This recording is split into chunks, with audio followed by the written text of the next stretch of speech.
What's up, YouTube? This is Too Raw for TV. If I haven't said this yet, happy holidays, Merry Christmas, all of that to everybody that's listening. Whether you celebrate Christmas or Kwanzaa, Hanukkah, don't celebrate the holidays, whatever. Not that serious. Just enjoy your day, even if it's just a day off. Anyway, seeing about Ticket TV talking about this, seeing Who is Hendo talk about this. I think I saw Straight to the Point podcast talking about this. I think he did a video about this. But anyway, according to Sham Sharania, and with him, you need an asterisk with this situation because you know the history between him, Jimmy Butler, and his agent. But according to Sham Sharania, Miami Heat star Jimmy Butler prefers a trade out of Miami ahead of the February 6th deadline. Although Jimmy Butler has not formally requested a trade. So while Jimmy Butler has not officially demanded a trade, Sham is reporting that according to his sources, Butler wants out of Miami. So to me, that means that somebody's talking. Somebody's talking, or people are talking.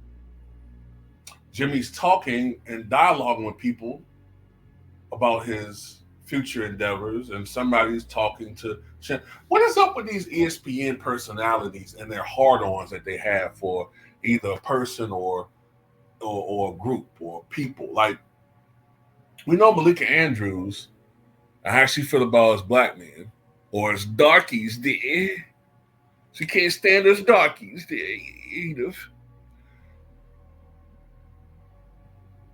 Sham Sharania, with his goddamn Bart Simpson head ass, he seems to have an issue with Jimmy Butler or his agent or whatever the case. I don't know. Time will tell who's right in this matter. If I had to take a guess, I think that Jimmy Butler does want out of Miami, considering his relationship, his floundering relationship, his deteriorating relationship with Pat Riley, and the fact that Miami has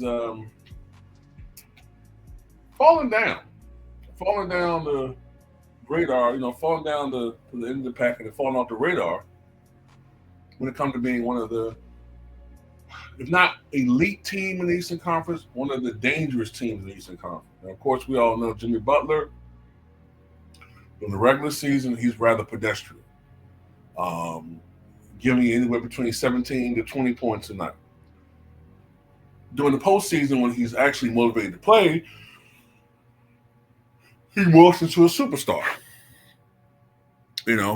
Although in the finals, his performances have been rather mixed. All right. So let's look at this article.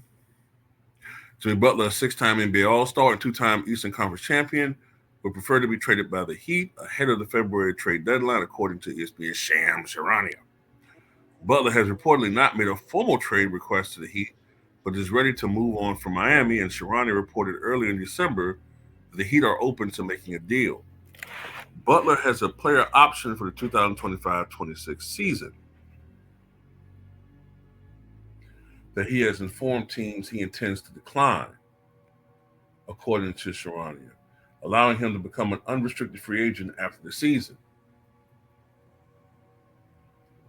He could have negotiated a long-term extension with the Heat before these rumors gained any steam, but Miami was hesitant, according to Pat Riley at his end-of-season trade conference last spring, due to Butler's limited availability. So he wants a team to take on his soon-to-be expiring contract because he has no plans on staying with Miami. So Miami has every incentive to trade him. So technically, it makes sense. If he has no interest in staying, he's going to decline his option, or not decline it, but actually pull the option. I guess that's the right term to use. And basically, I guess have Butler for this season, and then I guess you know maybe I guess as he goes into this offseason, work out a deal with his new team or whatever the case may be. Um, uh, Look,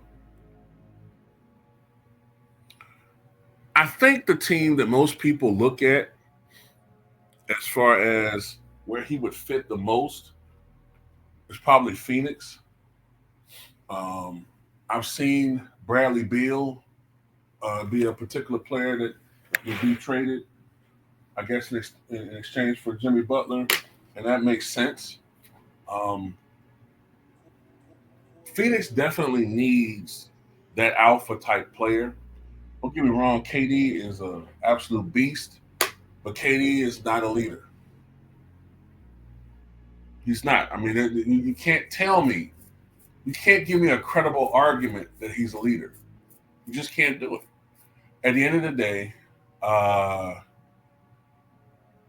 you know what I'm saying? He's a phenomenal player, first ballot Hall of Famer, arguably top 15 all time, but he's not a leader. We saw that with the OKC Thunder. We saw that definitely with the Warriors and his move going to the Warriors. We saw that in Brooklyn, and we're seeing it in Phoenix. Jimmy Butler could fill that role. He's not going to be the best player, but he's going to be their leader. And a guy like Jimmy Butler is more than just a personality thing. He not only would he be an on-court leader, he'd be a locker room leader, and he could potentially do to the Phoenix Suns to an extent what he did with other teams that he played with. Is that be that go-to guy down the stretch in close ball games.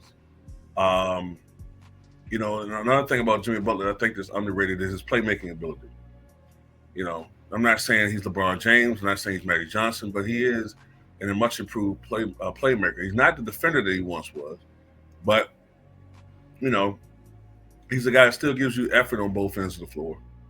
And offensively, you're going to get something from Jimmy Butler. You got the mid-range game. You got a guy who was a great free throw shooter. He's not the best three-point shooter, but he tends to be a pretty good one when it counts. And gives you toughness, which is something that is actually rare in today's NBA. And I think he'd be a good pickup for the Phoenix Suns. You know what I'm saying? Because the Phoenix Suns, I think, are the best example of how talent alone can't win you a title. Too many 2K players, you know what I'm saying? When I say players, I mean guys who play 2K religiously, think that just talent alone is going to get you a championship. And we've seen that with Brooklyn. We've seen that with other teams. That's not it. It will get you some games, but, for the ground of the 82-game season, you need a little bit of luck. You need talent. You need players that could get everybody on the same accord, on the same page. You need a bench. Usually you need good coaching at the very least. And you need guys that can get you through the margins, in my opinion. Like, the league is so good from a talent perspective. Because, look, I never said the problem is talent. The problem is toughness and style of play and some other things, right? But you need players who could help elevate your team down those crucial moments in the four quarters and critical stretches and junctures of the game. And Jimmy Butler's proven that. I mean, look what Jimmy did in Miami with marginal talent. You know what I'm saying? And the other times he's playing with guys who are losers, like Joel Embiid and, Ben Simmons and guys like that. I think Ben Simmons playing with Ben Simmons, right? Yeah.